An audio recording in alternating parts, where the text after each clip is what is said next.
नमस्कार, जय हिंद, जय महाराष्ट्र, जय श्री महाकाल, हर हर महादेव।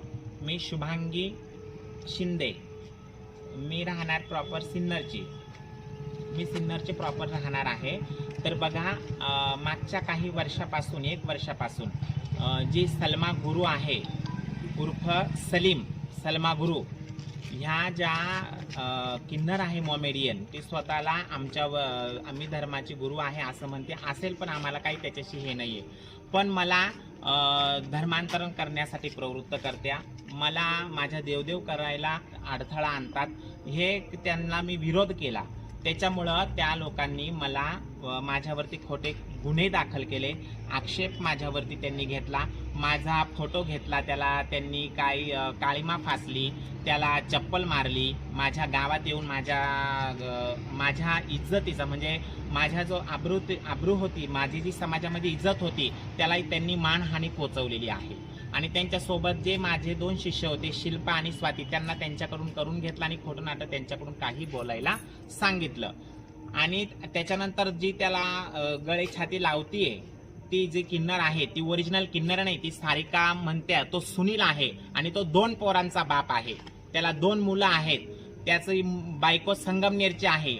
हवं तर तुम्ही इन्व्हेस्टिगेशन करा, इन्व्हेस्टिगेशन बसवा आणि ते बघा, समजलं। हे सगळं कायद्याला गुरमराह करण्याचा प्रकार त्यांनी केलेला। इथं पण नाशिक इथं पोलीस स्टेशनला येऊन टाळ्या वाजवल्या, खूप त्यांनी तमाशे केले। 150 किन्नर ते आले होते, आम्ही 5 किन्नर। मी लपू नाही तर मी काय करू? आज मी पोलीस स्टेशनला दाद मागायला आले, साहेब लोकांनी मला मदत केली, माझी तक्रार लिहून घेतली आणि कायद्यावर माझा पूर्ण विश्वास आहे। कायदा जेही करील ते सुव्यवस्थितच करील। आणि मी जेव्हा त्यांच्याकडे होते त्यांचे मी आज्ञा पाळायचे, मग त्यावेळेस त्यांनी काही माझ्या व्हिडिओ मला मजबूर करून माझ्याकडनं कोणाला मारायला लावलं, मला कोणाला हे करायला लावलं, कोणाला मला शिव्या द्यायला लावल्या। जेव्हा मी त्यांच्याकडे होते तेव्हा त्यांनी हे माझं करून घेतलेलं आहे। आणि ही जी सलमा गुरु आहे, हिने स्वतःच्या गुरुवरती वार केलेले आहे। हे सगळ्या पूर्ण आमच्या किन्नर समाजाला माहिती आहे। कोणी बोलो अगर ना बोलो, मी हिम्मत केली, मी मरो अगर जगो, माझ्या जीवाला काही धोका झाला मी यांना जबाबदार ठरेल। ते 150 आणि फक्त 5 जणी, माझ्या चॅलेंजला सुद्धा त्रास आहे, विचारा। नमस्कार, मी आयशा चव्हाण। आज आम्ही सिन्नरमध्ये भिक्षा मागत असतो।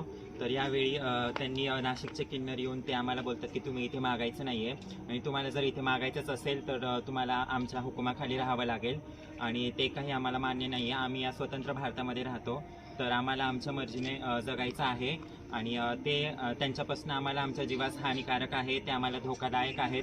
ते आज 150 आहेत, तर आम्ही